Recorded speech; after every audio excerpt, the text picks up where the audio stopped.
Ladies and gentlemen, I talk about endovenous laser. The endovenous laser is the modern technology to treat the chronic venous disease in a with a reflex of incompetent great saphenous and small saphenous vein. In US, between 20 and 25 million patients are varicose vein, and 500,000 holders of venous ulcer. In Morocco, we have not the epidemiology of our patients, but it's a young population. The aesthetic concern functional sign of chronic venous disease and trophic disorder and the complication. It's the consequence of this varicose vein is impact on the work through socio-occupational disease. This chronic venous disease is based on the SIB classification, clinical, etiologic, anatomic, and physiopathologic aspect. And then for our presentation, we talk about C1S, but in reticular varicose, because we could do endovenous laser, and the varicose vein between C2 and C6 in the essential varicose. In the C1, we have telangiectasie and reticular vein. Telangiectasie could treat by sclerotherapy or by exovenous laser. It's not in our topic. But the reticular vein is the type 3 of the West classification of this C1S. To treat this reticular vein and collateral, we could use the endoperivenous laser. We do that with laser at 808 nanometer, and the four parameters is the power between 4 and 8 watt, and the time between 250 750 milliseconds. And we don't use this wavelength to do endoperivenous laser like 940, 980, or 1064. Why? Because this wavelength, for this wavelength, they absorb widely the water in the fat tissue. Donc this lead to the skin burn. We used 880. It's the good wavelength for the superficial vein to do to treat it by endovenous laser. And this is the technique by transillumination. We see the reticular vein, and then we see the spot inside the reticular vein, and then we begin the shot. This is the results after 1 month after the procedure, and at 3 months in the bottom of the right side. Another case with 3 months after the treatment. And then we talk about the varicose between C2 and C6. And in the essential varicose vein, we could have many diameters of this varicose vein. We could use the different wavelengths and different devices. This is the procedure after mapping, and you put we do a punction in the perimalleolar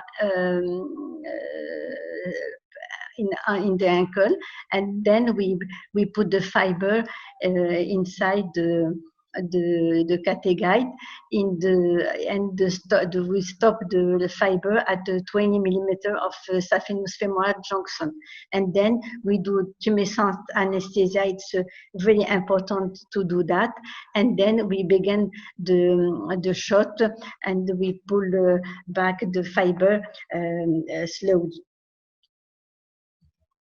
And we could use different wavelength to do that with different target, deoxyhemoglobin, water, hemoglobin. The water is the more efficient with less energy. And we could, but to optimize the results, we must consider some parameters. The power between 7 and 40 watt. It would be better to do continued shot and not pulsed shot. We have on the top the image of the perforation by a pulsed shot. We could use the different fibers, but the fibers are the problem of the fibers is the cost. The tube fiber is the best fiber with the frontal shot. We have not don't lead to perforation of the wall, but it's the more expensive fiber. The laser is indicated for use in the treatment for varicose vein and varicosities with superficial reflex of the grid or small saphenous vein. But we have contraindication, an absolute or relative contraindication.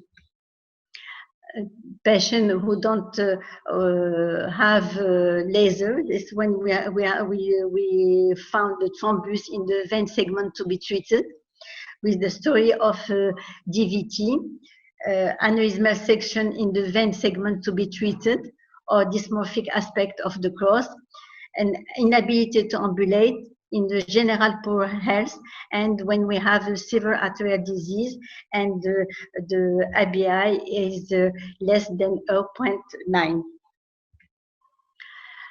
Some limitation for the endovenous laser could be corrected by some procedure, like when we have the vein close to the skin, or the size of the vein is more than 10 millimeter. We could use tumescent anesthesia to protect the skin, and then when we do good tumescent anesthesia, we see that we have in the ultrasound, when we control after tumescent, we see that we have the reduction of the size of the diameter vein. And sometimes when we have the tortuous vein, we could change the wires, do double puncture, or use the firm sclerotherapy. We have the less pain and the bruising when we use the wavelength 14-17 nanometer and with a coaxial fiber. The other limitation is the payment, because it's this procedure is less economic than the others, and if you have not insurance of government approval, sometimes it's difficult to the patient to accept this procedure. The indication of to do the laser by FDA is varicose with superficial reflux for grit or small saphenous vein. For the C5, C6, when we have ulcer or head ulcer, sometimes we must do 3 actions. We must treat the etiology of the ulcer, if you have incompetent perforating, and if we have a reflex, the incompetent saphenous vein, we begin by treating the trunk and the perforating. But we must also treat the ulcer by laser to do detection before the treatment, and then we do a biostimulation by laser contact to improve and accelerate the healing of the ulcer. we use the laser by the watt power between 8 and 12 watt, and the energy we deliver 100 joule to treat this ulcer. Our series include 500 procedures for 451 patients, and we do 342 for the great saphenous vein and 185 for the small saphenous vein, with the mean diameter between 4.5 and 8 millimeter. We have the same results that it's reported in the literature. The recovery and resumption of activity is 2 days for unilateral procedure, or 4 days for bilateral procedure.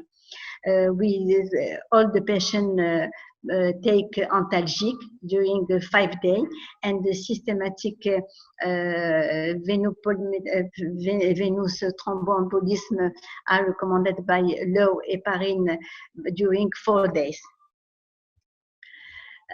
We have some complication by ecchymosis 150, pain 222, bruise 12 case. It's in the beginning of our experience, and paresthesia, but all the paresthesia are not definitive. And one DVT and one infectious cellulitis at 6 months for the patient who had splenectomy and thalassemia. The evolution of and the follow-up of the endovenous laser is based on the classification of Evry by 7 type. LEV O, no endosclerosis, and it's the failure of the endovenous laser. LEV 1, it's the repermeation is more than obstruction. LEV 2, the repermeation is less than obstruction.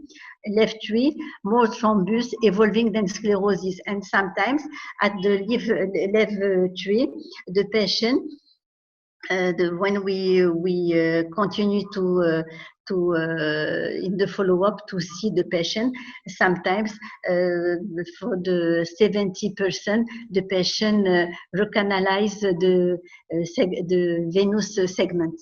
LEV 4A is the sclerus, and LEV 4B is a complete hyperechogenic occlusion. In LEV 5, no visible vein. We have 2 total repermeation.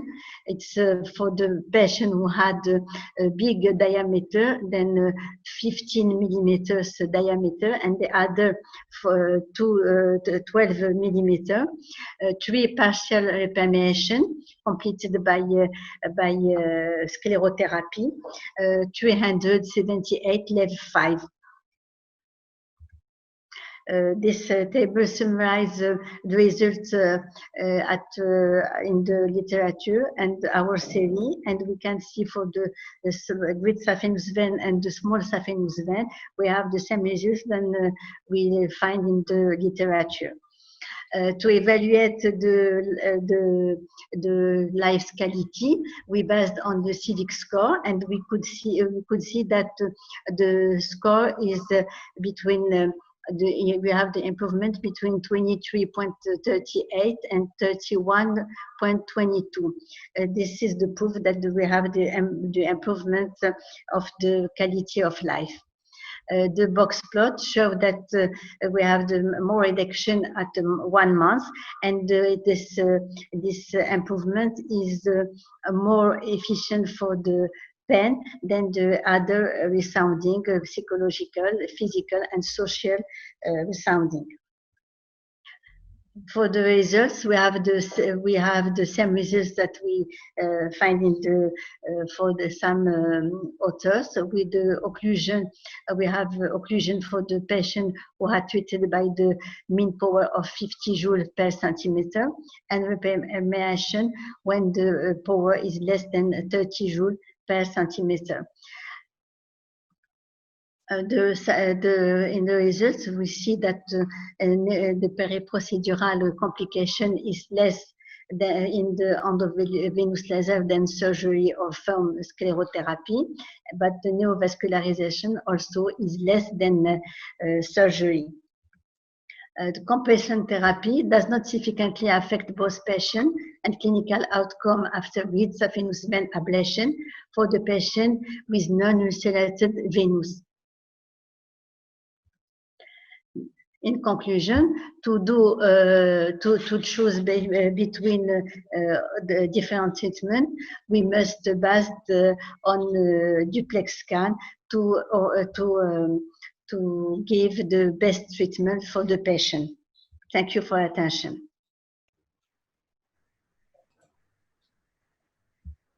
Thank you, Amira. That was wonderful. And you have the questions would be after your second talk. So we need to have a full spectrum and gamut of devices and therapies available. Although there are like more than 20 therapies available for treating varicose vein, but broadly they are classified into surgical therapies and non-surgical therapies. Non-surgical again are of two varieties. One is ablative procedures and other ones are non-ablative procedures. So